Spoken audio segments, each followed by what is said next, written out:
that's what we figured. Why keep it boring? Are we live now, Bud? Yep. Okay. I'm going to be nice here, Bud, just because I need to be. I need to say thank you to you. I really should thank your son, because he quit the podcast, so you had to call me. I was your backup plan. But had you not invited me to this, Steve Fulkins wouldn't have brought Todd Weichert to the garage. Todd wouldn't have invited us out to Pennsylvania, which you haven't get to go because you're a teacher, and it screws that all up. And then Steve's taken me to Vegas twice. And if I hadn't gone to Vegas, I wouldn't have met Jerry Petty. And if I hadn't met Jerry Petty, I wouldn't have probably talked to Kyle Cummins, because Jerry invited me down to the USAC race. And USAC don't get up to our neck of the woods very often. So by Riley quitting this podcast has opened up like a whole new world for me. And this is really cool, because I had an absolute blast down at Knoxville. Yep. So anyways, I should probably let you bring our guest on. All right, here we go. Hey, we're at Hoagie's Garage, and we have Kyle Cummins on tonight. How you doing, Kyle? Pretty good. Thanks for having me. You bet. Well, thanks for coming. So tell us a little bit about yourself, Kyle. We don't know nothing. Like I said, we don't do no research on anything, so we're just shooting from the hip here. Yep. But married, girlfriend, kids, what do you got going on in the personal life? Yep. I'm married. Got married in 2017, and got a 5-year-old girl and a 2-year-old boy. And racing is my part-time job, because I own a machine shop, which I just got back from work. So I work every hour that I can that I'm not racing. I'm normally working on the machine shop, and then live in southern Indiana.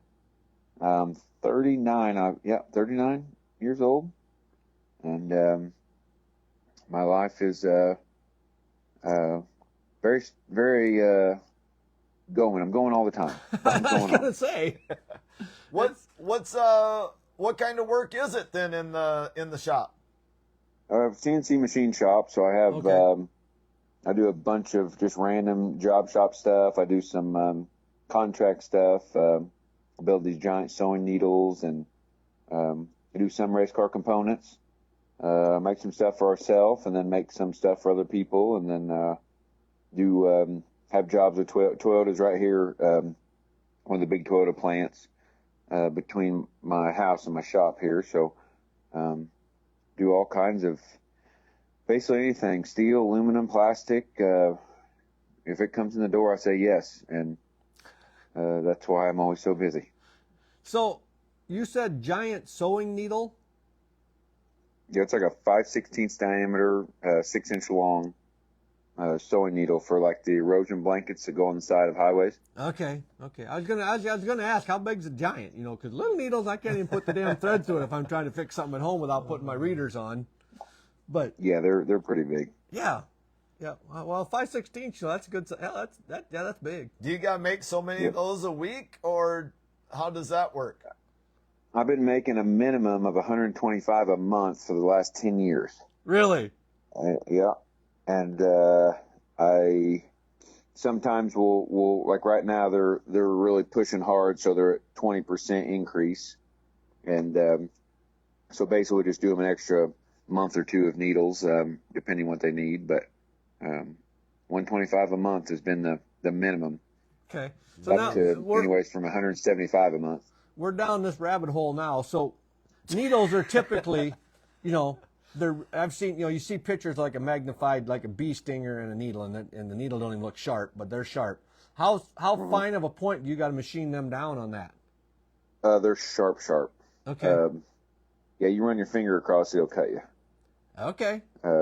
Yeah, they're machined down to a really sharp point, and they got a little flipper that we put in there, a little pin with a little flipper that keeps the straw and everything when it comes back out of the mat. When it goes in, the flipper goes one way, and then when it goes the other way, the string goes down, the flipper kind of lays on top of a little hook, and so it doesn't rip the mat apart, which is like a straw base. So it's got a little flipper in there too, little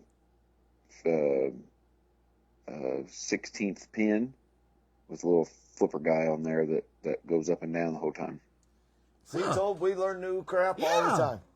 So what you're saying, when you get one built and you're moving it, you don't want to drop it and let it land on your foot.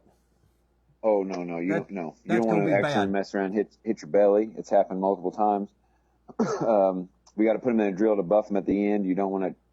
You want to stay away from the end at all times. If it drops, you just let it drop. Yep, just get the hell out. You're jumping back, getting the hell out of the way.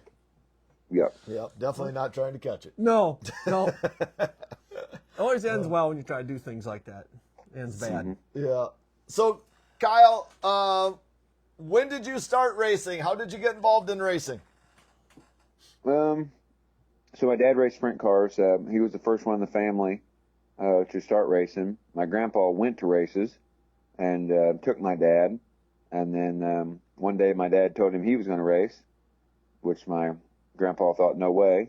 And then so my dad got into it. So when I was born, he was running sprint cars. And so then just when I was 4 years old, they built me a little. He had like a play track where him and his buddies would have a good time in the backyard. And so I was 4 years old. They got me a little go-kart, and I ran that go-kart around the backyard for. I don't think I raced a real go-kart at like an actual track until I was like 10 years old. So we just play race in the backyard, four-wheelers, motorcycles, Yep. go-karts, from 4 years old till 10. And then I ran, they had just a local racetrack here, Sea-Tick Raceway. It's, they don't have it anymore, but, I would go out there every Friday night and run go-karts did that from like 10 to maybe 13-ish. And then, at 13, we started running this thing called a Pro Modified, which is like a late model. Just it's almost the same size, just a little smaller version, with a Ford Pinto engine in it. And there was a series here in Hopstadt, or around Hopstadt area, that they ran like 3 or 4 tracks, do a little bit of traveling, but not much, and ran that for 2 years. And then I got into my first sprint car the end of 2000, maybe 3. And I was 15 years old, so I ran one race into the last race of the year, and then we started full-time sprint car. When I was that next season, I was still 15, but I've been in non-wing sprint cars ever since. So when your dad then run non-wing also? So he ran both wing and non-wing. Okay. And the only thing I can remember is him racing wing. I don't really remember him racing non-wing until I was like older. Whenever like I was racing go-karts and stuff, he would run some, but mainly it was wing. Indiana went through like a switch where it was like all non-wing, then it was kind of like wing, and then it kind of went back, and then he got some rides with some different people who didn't live around here, so he did some traveling and to Illinois and stuff, like Illinois and Missouri and stuff. So he was doing the wing stuff, and so then I started non-wing only. But like a year into it, then we kind of put the wing on and ran some.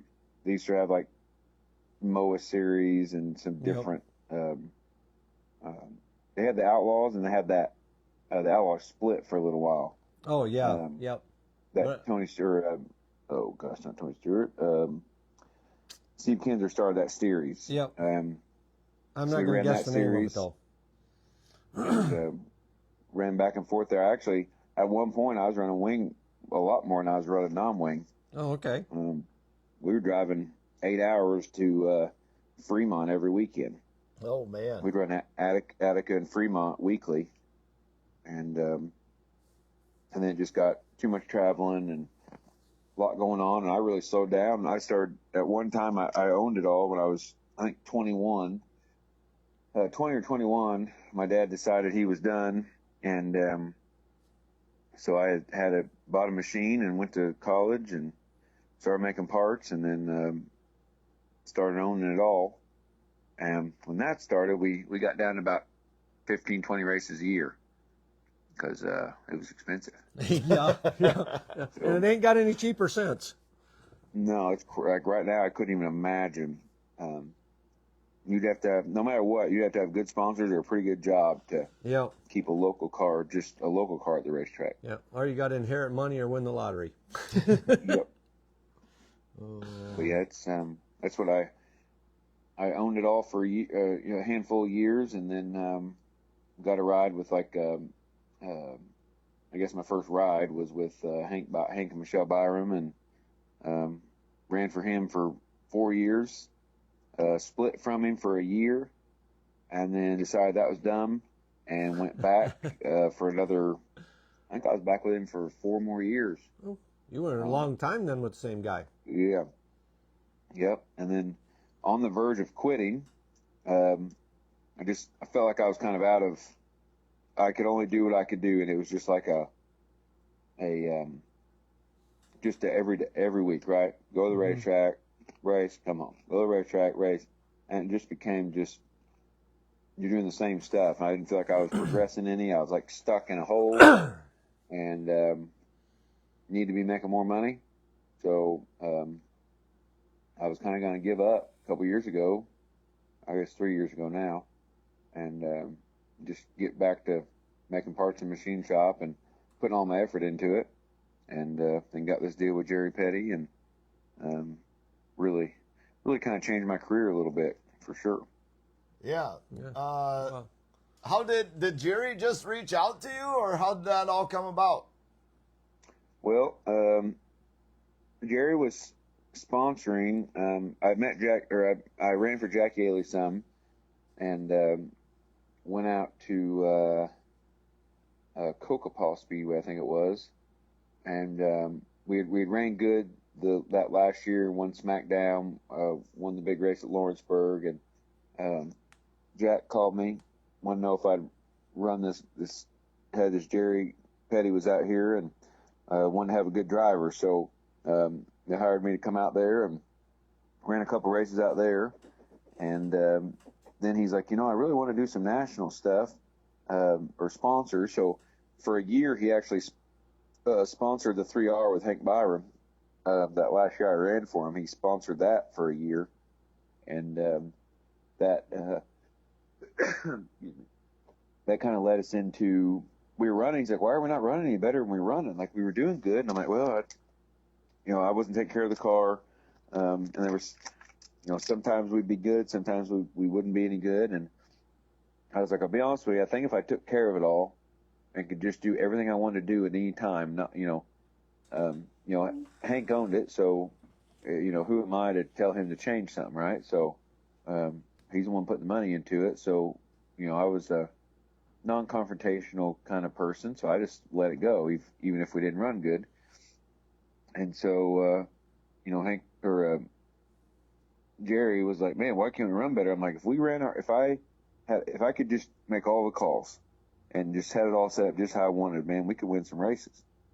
And he's like, why don't you just do that? I'm like, well, I can't afford to do that. And he's like, no, let's do it. I want my own national team.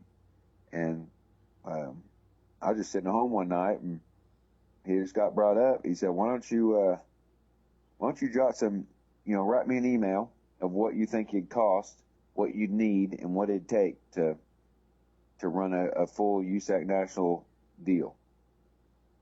So I came down in the basement, did some calculations, some figuring, couldn't believe how much it would cost. And I was like, well, I mean, this is what if you're going to do it right and the best, this is what it's going to be. And he called me back like 2 days later, said, yeah, I think that sounds pretty good. Why don't we, I know it's going to be an investment, but once we got it, we got it. So, we decided to basically we kind of did a handshake on a 5-year deal, and we're 3 years in now, and things are going pretty well. Well, I guess you got one national championship already, right? Yep. And that was I want to say last year, was it? Last year. Yep. Okay. Look at me go, Yeah, the bud. first year coming out, we really struggled, and there was a lot going on, and we were hiring different guys, and he decided, let's do this end of November, and to get truck, trailer, cars, components, I mean, we barely made it to Florida in February. I was going to say, because, well, what would... It was, yeah. Not that, well, the same thing, but Shots just picked up their new trailer like last week. They've been hauling around with a dually in a little trailer all year for the Outlaws. So you can't just call somebody and say, hey, I want that trailer you got on the lot. They don't have one. No, not just like the getting rear ends. The steering boxes are the worst. Trying to get steerings and well, engines. I pulled every string. Yeah, engines. Yeah, I pulled every string I knew. We went to Florida with 2 engines, and I had I borrowed one as a backup from a sponsor of ours now, and just got enough parts to get 2 cars together, and had a spare rear end and spare front end, and we went to Florida, and man, it was the longest Florida of my life. We were terrible, and but then as the year went on, just learning stuff, learning people, making some changes here and there, and finally by the end of that first year, things had really started coming around, and then start of last year, we came out of the box really, really well. Yeah, yep, and to turn around, to me anyhow, to turn around and win a national championship your second year as basically a brand new team, that's pretty impressive. Yeah, it definitely was. Logan Seavey had won it the year before, and they just started a new team. Yep. That year, but they had ran midgets together for a year or two. So it was a new venture, but same team. With ours being like new people, team, truck, I mean everything, right? Yeah. It was that first year was a lot of headaches and just getting everything right, and then got to come out last year, and we had a really good points lead. I mean, I think we won with 4 races to go. We had already locked it up. So oh geez, yeah. How many wins was that? We had 10 USAC wins. I'm not sure how many other wins we had, but 10 USAC wins, and we had a bunch of seconds and maybe 13 seconds or something. Oh wow! Because how many races is a USAC season? Around 50 to 55. Okay, so that's a pretty good percentage you had going there then. Yeah, it was. I think we set the record for the most top 10s, the most top 5s, the most top 2s, and the biggest margin of victory in history of the USAC. So it was and USAC's been around a long time. Yeah, it was a pretty phenomenal year. That's how things were going. So we had 1 DNF because I spun out all by myself on the first lap of a feature and got ran into. And other than that, we had everything just worked, right? Motors worked. We never had any motor problems, and never had any flat tires or big failures. We flipped one night, but the guys were able to get the car back together and get back out there. So, yep. Because if you can get by without having DNFs, that if you're doing any points racing at all, that is huge. Yep. Yeah. How's this? Yeah, definitely. How's this year been going? Well, he won Friday night, bud. I tested some stuff, and first of the year, and it was real bad. And since I was going to win, since I won the championship, I thought, okay, I won one. Let's not worry about that anymore. Let's win some races. So in that mindset, I wasn't staying safe with the car. I was just really throwing changes to get the car better. And so in doing that, I tried some stuff, and it was real bad. And then we left Florida. I think after like night 2, I think we had like a 10th and an 11th or something the first 2 nights. And I don't know if we finished out of the top 10 over like 3 times last year. So the first 2 nights were really bad, and then we kind of went back to just not try and just run our standard package the rest of Ocala, because if you get behind in Florida, you're behind the whole year. So Yep. I think we started the first couple of nights, like I don't even know if we were in top 10 in points, and by the time we left, we were in like second or third, and then we've had we didn't win for I don't know 10 show races maybe, and then out of the last 9 races, we've won 4 times. So we've really in the last basically the month of May, I think.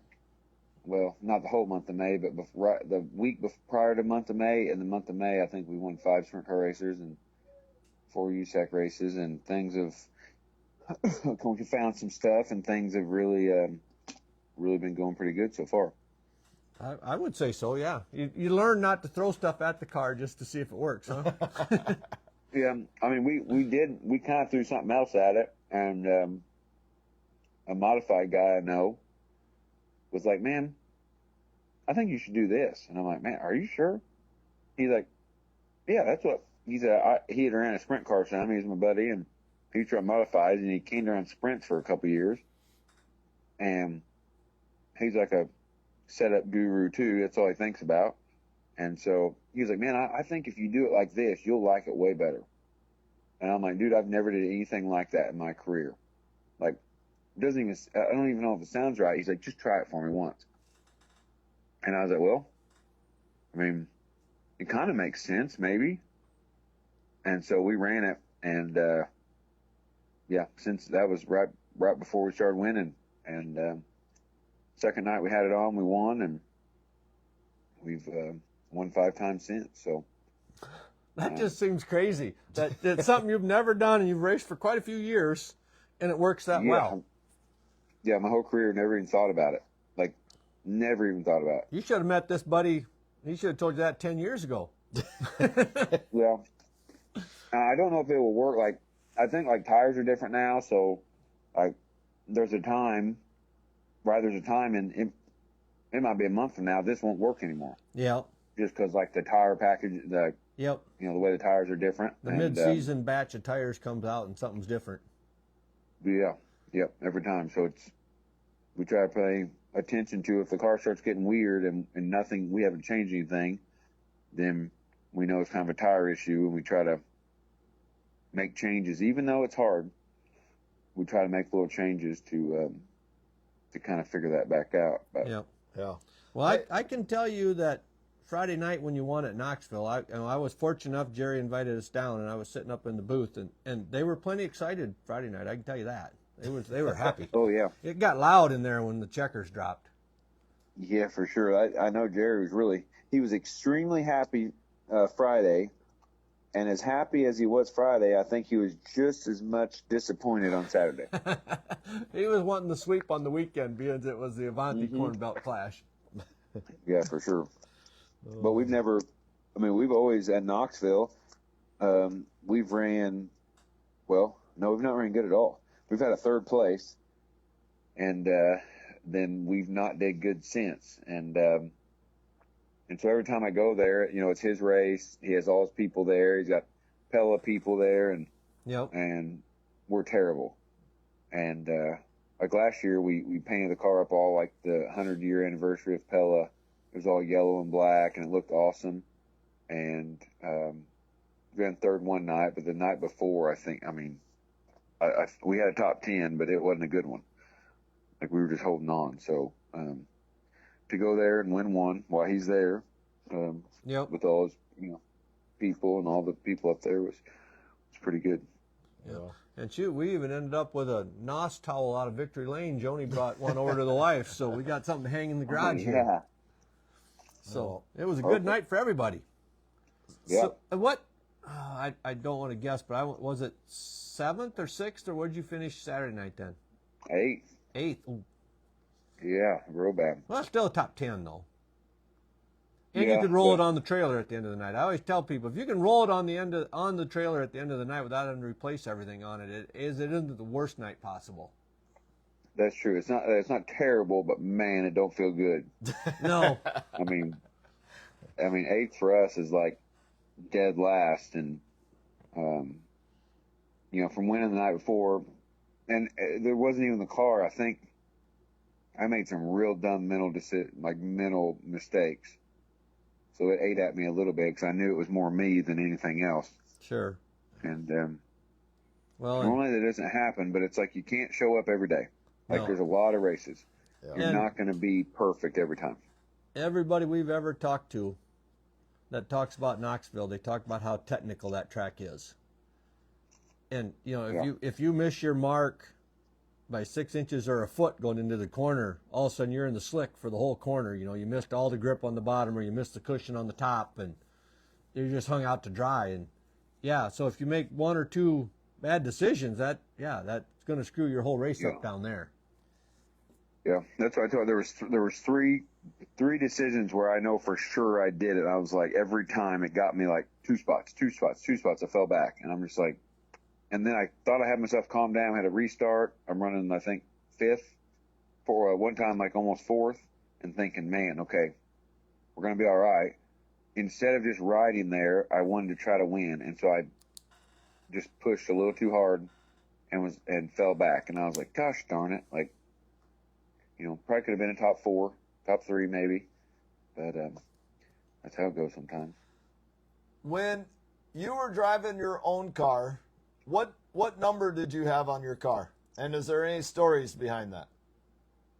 It was 3C. Now this is gonna sound. This is the only story I have is my dad was always 3C. Our last name's Cummins. I had to ask him. And it wasn't even real long ago. I always asked him, what was that for? What was that for? And I'll be honest with you, I forgot. I don't know why it was 3. And I know it wasn't for Dale Earnhardt, because he wasn't a Dale Earnhardt fan. But for some reason it got 3C for Cummins.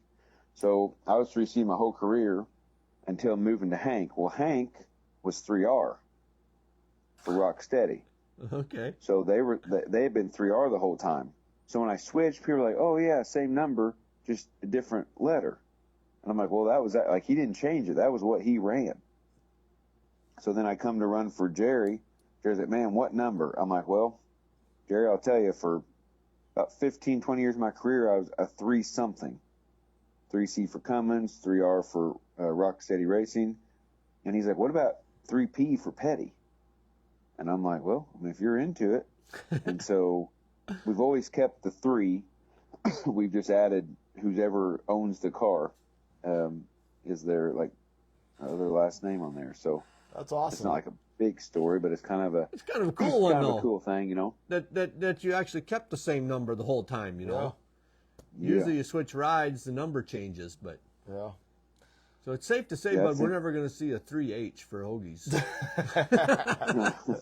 Unless you win the lottery. Unless I so- win the lottery. I don't even know if I'd do that. I might sponsor something. I don't think I want to own one. I don't want to deal with it. I just want to go watch. Yeah. Yeah.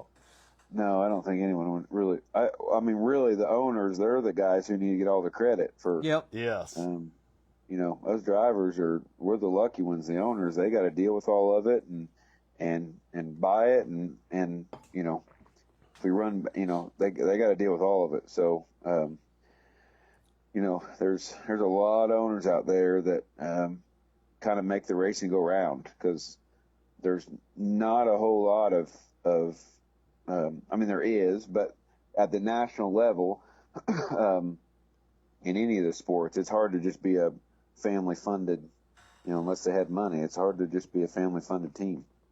Yeah. And I got to go back a little bit, Kyle, in the story. When you and Jerry first agreed to do this, about how long do you think it was from that date to when you actually had everything together and organized what you wanted, like in the shop and in the hauler and everything? Was it a 6-month process, a year process, or what do you have any idea? I mean, you didn't have a zip tie when you started this thing. I mean, you had nothing, so you got to get everything.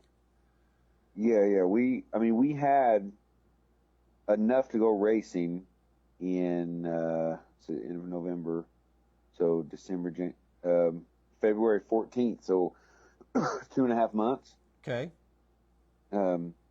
but we were a little still behind. Like we didn't have any other spare stuff. So, and then all year long we kind of were always getting something here, getting a little bit more. It seemed like at the beginning we actually went to Florida with a Chevy truck and a trailer we had bought from somewhere by Huset's, and we ran it during Florida, and at Florida we realized it was not big enough.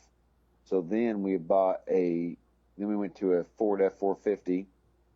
We bought one of Andy Reinbold's trailers, and then so within like, I don't know, 2 or 3 weeks there from getting back from Florida, we switched and sold the other truck and trailer, got this new truck and trailer, then reorganized it, went through it, and so it was like we were ready, and then so like we switched around, and really happy that we got that other trailer. It has changed, and I mean it's unbelievable how much different it is.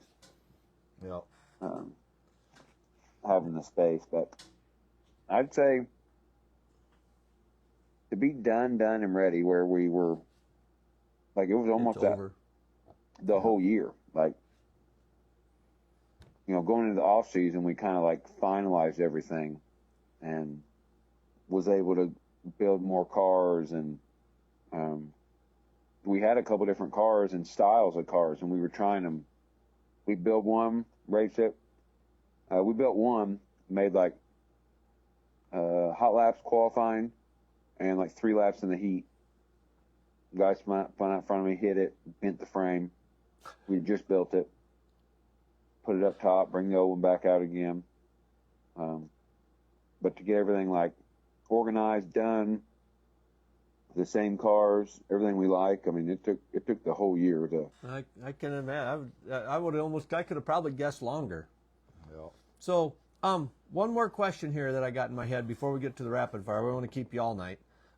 What do you guys run for motors and frames, chassis? We run the Mach 1 chassis. Okay. Mark Smith builds them out of Pennsylvania, and he bends every tube, cuts every tube, welds every tube, and he gets the tubing. I only like a specific kind of tubing, and so even if he has to wait for it, he gets this one particular kind of tubing. And so every car that we have, every component, every piece of tube is made out of the same material, and from the same company or whatever. Yep. And the same material, and then his welds are amazing, and so we feel really good about that. And then we run the Stanton engines. Okay. And I just started running them the year before I moved to, before I did this deal with Jerry. And my dad builds engines, and I ran his engines for years, and then to like start from, Jerry had already had some midget engines and some stuff from Stanton already, and we called around, and to be honest with you, he was the guy that would jump through hoops to make sure we had 2 engines. Okay. So, and so he, that was really good. And then we actually had 2, wasn't thrilled about them. The building and everything was great. I just didn't like the way the horsepower was and the way the torque was and everything in them. So we ran those 2, hated every minute of it. Didn't know what the problem was, realized the motors were just not what I was used to. And, then had him build us something else, and then once we got that, then we got, I think we have 5 of them. Okay. And every chassis is identical. We got 8 Mach 1 chassis sitting there. Every piece on every car is identical. Well, that makes it a lot easier for maintenance. Yes, I'm very like, I don't know, OCD or ADD or whatever, but every engine's identical. There's not one that's different than the other, unless I'm like doing I'll do like a trial on one, do like a test and try something. Sure. But mainly everything's identical. We keep everything as consistent as possible. All the components are the same on every single car, just to make everything as I'm a machinist and my crew guy's an engineer. And when you put an engineer and a machinist together, I would say, I would go to say that even on the outlaw, I would go to say on a dirt track sprint car racing, it's the most precision race car there is. Yeah. Yep. Probably a highly organized trailer too. Most of the trailers are really organized, but I would imagine yours has got everything in the right spot. Yeah. Now I'm not a very organized person. Like I need help with that. Okay. But when it comes to measuring something out or machining something, like I'm super like it has to be perfect. Yep. And if it's not perfect, I mean, there's nights that heck, right before Eldora, it was Thursday night, and I had a wild idea, and there wasn't a rear end, or from the motor plate back, there was nothing on the car. And it was Thursday night, and they were leaving like 8 a.m. Friday morning to drive to Eldora.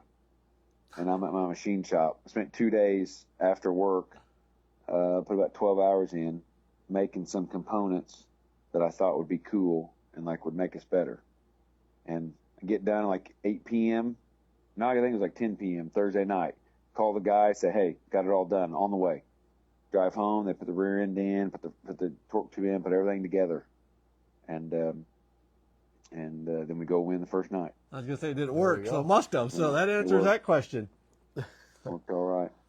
I also like to talk and drop hints to everyone I race against for fun, because I am a machinist, so I like to make components that look like other people's components. Yep. So they don't even know they don't know if I made it or if that company made it, or just play head games here and there, just for fun. Yep. And I did lie to you a little bit when I said that was going to be the last question before the rapid fire. We always like to give a guy a chance to mention the crew that helps and the sponsors, because you can't do any of this racing without all that. No, definitely. I mean, Jerry and Bev Petty with Avante Windows and Doors, they're the reason why we're doing it, and they're the people who gave us this opportunity. And and then he also owns Jugo Superfoods, part owner in that, and it's a gummies, vitamin gummies, and we got like Premier Recycling, Lifestyle Homes, Apache Transport, Phil Rossi, and Lucas Oil of Evansville take care of our oil needs, and then all the Sure Built shocks and Bell helmets, K1 race gear, everybody who helps us out there, S&C Machine, just a bunch of people, and then my crew guy is Cameron LaRose. He's the number one guy. He also races.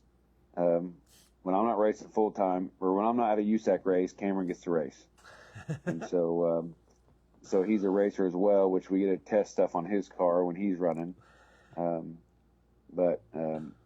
And he's like 21 or 22. I guess he's 22, I think. I'm not really sure. I hope you don't hear that. But anyways, I don't know how old he is, but he's really good. And then we got Casey DeRenzi, he's big on tires. Does all our tires, does all our grinding, mounting, grooving, and then all the driving, and he does a great job. And then Zach Fields, he's kind of like a part-time guy. He works in my machine shop, but also at night comes and works in the race shop and goes all the races. So he's kind of a little bit of does everything. And then we just got a new guy, Aiden Schmidt. He runs a wing car out of actually where my machine shop's at. I rent from their family, but he runs a wing car when he's not out on the road with us running USAC. So he's built his own cars, and he's mechanical and can do stuff. So we got him on board, and everyone's kind of gelling together a little bit now again, and getting back together, and everyone's doing a good job. That's awesome. It sounds to me like you and all your crew, you're all super busy. You got jobs and racing and this and that. And yeah, no kidding. That's awesome. So hey, my phone just. Go ahead. Oh, we burn the candle at both ends. We're always doing something, and I'm calling Cameron all the time, like multiple times a day. Hey, I was thinking about this. What do you think about this? And he'll either be like, man, I don't know, or he's like, yeah, let's try it. and I know he loves those phone calls because by the end of the day, he's like, "Now what?" I'm like, well, I got one more. Like, what do you think about this? And so, yeah, they all do a great job, and it makes it fun to like have a group of guys. Like, of course, I'm way older than all of them. I think the oldest, they're like 25 or younger, and then the one guy that's with me, Zach, he's older, but everyone else they're young compared to me. You're all young compared to me and Bud. Yeah, So. no kidding. No, I was going to say, I don't think my phone is working too good, but our good buddy Snow just tuned in or is watching. And I always want to give Snow a little shout out because he's kind of our competition, or you could say co-partners. We support each other. He's got his own show with bench racing, and it's just, we have a lot of fun with each other. But I want to give him a little shout out. And There you go. we should probably hit Kyle up with the rapid fire questions. All right. I can't talk, Bud. I don't. It's just the way it is. I talk a lot, but it ain't very good. What's your favorite kind of ice cream? Favorite kind of ice cream would be like Oreo, chocolate chip, or cookie dough. There you go. 3-pack there. Yep. An Oreo Blizzard at Dairy Queen, I ain't gonna lie to you, is pretty good. Yep. Yeah. Now I should have asked this earlier almost, because you got a son and a daughter. So you have cats or dogs, or you're a cat or dog person? I'm not. Okay. I don't like animals in the house. There you go. I like things to be clean, and if I want to lay on the floor, I don't want to have to worry if a dog or something peed or pooped. I have to worry about that enough with my son running around. And, I just, because they always so- said the all-American family was, son and a daughter, husband, wife, and maybe a pet. So Yep. yeah. So you're now, close. If they want something outside, if they want an outside animal, Yep. right? I've told them, like, once we quit racing, to have an animal outside or just You're an not animal home and enough. us racing all the time, Yep. yeah, they would be. But I'd like to have a little farm, I'm big into, my kids like alpacas. Oh, okay. And so I'd like to have like a little alpaca farm and some pigs, and I want to kind of live off the land, right? So get some cows, some pigs, some chickens, and Sure. um, Get a little have a garden garden. going, you're set. yeah, Yep. yeah. But not until I'm done racing. You don't have time to watch the cows or the pigs or anything else. Now your garden would be a weed bed. Yeah. Yeah, for sure. Do you have any hobbies other than racing? And working. God, I wish I did. I don't have time for them. I love going to the golf course, but I only do it like twice a year. It's like my favorite day. But between getting up, going to work, doing projects around the house, and I have some rental properties that I take care of, and I don't know. Like, my favorite day is just to sit and do nothing. Yep.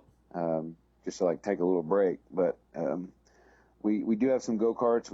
I like to go out and ride go-karts, and they got three little backyard go-kart tracks within like a couple miles of my house. So if I get time, that's fun, but I guess it's still involved in racing. Yeah. So you talk about golf. I finally got my first round of golf in this year, bud. I haven't took golfed yet. Monday off. I figured I was going to be at Knoxville Thursday, Friday, Saturday, and then Houston's on Sunday night. And I figured I was going to be tired anyway. I might as well just take the whole day off and go golfing. So I took Monday off too and went golfing. So I was on the course once this year. There you Hopefully we go. get 2 in. How about a favorite movie? I'm big in, like, when I watched The Wolf of Wall Street, man, that I really liked Wolf of Wall Street, but I'm really into the James Bond, like 007 movies, Yep. Batman movies.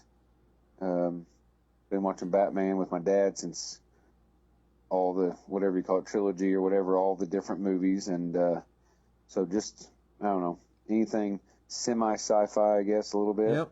What is there? Gotta be, 8 different Batman movies by now? Oh, there's a bunch of them. There's a If you ton go of way them. back, there's a ton. I remember the old Pow and Biff watching that growing up. Do you prefer snow or rain? Oh, snow for sure. Rain Oh, always snow. screws up racing, don't it? Yeah. If you were going to be stranded on an island, is there a certain type of music you'd have to have along to listen to? If I'm going to be there forever, I'm gonna have to go with country just so I don't lose my mind. Like a little bit of country. Like when I want to get excited and have a great time, I'm listening to hip hop or rap. Yep. But if it's gonna be a long time deal, just a little bit of country. That'll work. Is it me? Mike, I think it's your turn. Oh, yeah, man. it is. Favorite place to go out to eat?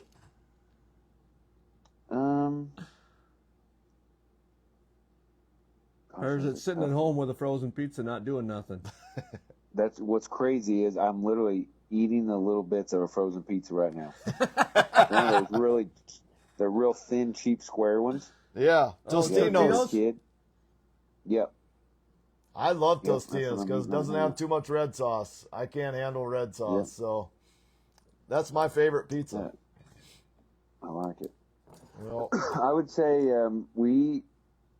my wife was Texas Roadhouse. We go to Texas Roadhouse a lot. Can't go wrong with that. When we have time. And I like Texas Roadhouse, or I'm big into salad, so like Olive Garden salad. I love Olive Garden salad. there you go. I don't mind Olive Garden, but I don't go there for the salad. How about a favorite holiday? Christmas. I'd say Christmas is my. It's got Especially with two the kids. Gotta enjoy Absolutely. Christmas Yeah. with kids. I'm enjoying I'm mine still with the a kid at heart, grandkids though, now. so. So, yeah. Let's see here. How many speeding tickets do you have? I think I haven't had one in for so long. I think I have 2. Well, that's not bad. Yeah, one when I was in high school. Always it was when they're young. 70, Yep. Yeah, 79 and like a 50 or 55, and they scared me enough that I decided just to.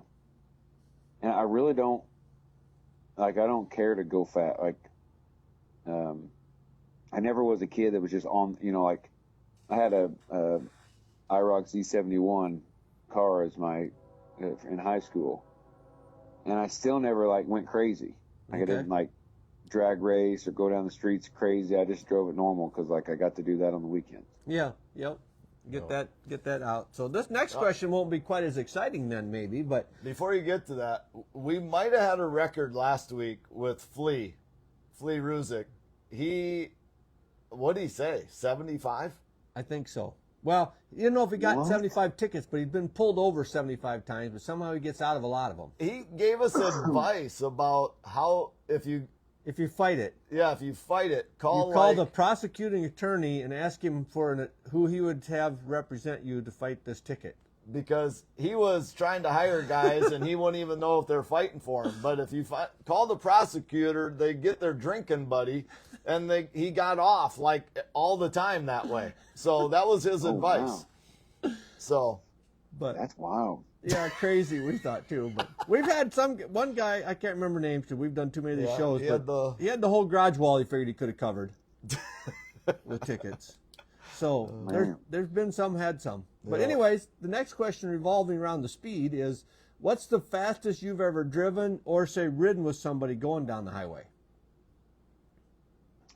Yeah, this isn't very exciting. I think maybe the fastest I've ever been might be.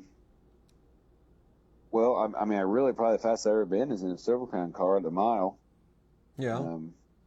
But I think on the road, 150, 155 or something. okay. I ain't broke triple digits ever, I don't think. So That's you're pretty way good. more exciting than I am. Oh, now, when we go to the races, it happens quite a bit. If we go to the race, I'm always running late, and it'll be me, my wife, my kids in the car. I know this sounds terrible, but I'll say, "How fast you think we're going?" She's like, "What do you mean?" I'm like, "Well, just in case you're wondering, we were running 100 miles an hour for the last 15 minutes." And you don't you got 2 speeding tickets. You're pretty lucky, I would say. Yeah. I've got pulled over. I've got pulled over quite a bit, but I haven't got any tickets. What's your favorite drink or beverage? This is gonna sound weird, but I'm a huge butterbeer Harry Potter guy. They Okay. make this butterbeer at Universal Studios Orlando. They make it in like a frosted drink. It's not alcoholic at all. But it's called butterbeer. It's like some kind of butterscotch. Like I have a picture of it on my helmet. That's how much I like it. Really? Interesting. It's my number one drink and like my number one drink for sure. Yep. I got to write that down so I remember to look it up. Yeah. Enough to where it used to you could only buy it when you went into the park. And we go to Ocala and race, and we would drive down. I'd buy tickets for me, my wife, and the last time we went, it was me, my wife, and my daughter. We bought tickets to get into Universal, the theme park, walked to the butterbeer stand, had one, relaxed, like watched the show, got another one, and left. Just to get your beer. And the butterbeer. And it's like it was like $157 a ticket. It was worth every minute. $8 for the butterbeer, and it was worth every dollar. It must be good. So can you buy that other places? You can well, I guess there's a place in Chicago now. It's like a little Harry Potter store. Okay. They sell it there, and then now you don't have to go into the park. You can go into you can go to the parking garage at Universal and get it there without having to actually go in. Now, So, can you get some to go, or is it just in the mug and that's all they got? They don't have anything canned or bottled? No canned or bottled. Nope, It's just in the mug. And used to you couldn't even walk out with it. Now they're getting a little bit. It's like some kind of crazy secret. But let me tell you, if they sold it in the bottle, I'd be sick. I'd be sick all the time. They have you can buy stuff now. It's supposed to be like it. There's nothing like the real thing. It's not even close. I'm going to have to ask my daughter which Harry Potter movie that was in, because she'll remember probably. I've seen them all, but I don't remember that part of it. But anyways, last question, I promise, and then we'll let you go. If you just won the lottery and didn't know what to do with all your money, is there a boat, motorhome, an old car, or pickup truck, or anything you always wanted but just didn't want to spend the money on it? I would definitely buy, I love motorhomes. We got a 40-foot diesel pusher, so I'd probably get one of them, like a Newell, super high end. Yep. I don't know, mill and a half motorhome. And probably just park in my backyard and live in it. They're way nicer than my house, I know that. Oh. Yeah, they're 4 super slide nice. outs, and yep, pretty nice rides. Yeah. Well, Kyle, thanks so much for coming on. This has been a blast for us. We really appreciate you taking your time, and we wish you the best of luck going forward. All right, no problem. Thanks for having me, guys. Hey, All right. say hi to Jerry for me the next time you see him. All right, will do, man. All right, take care. Thank later. you. All right. Yep, we'll see you.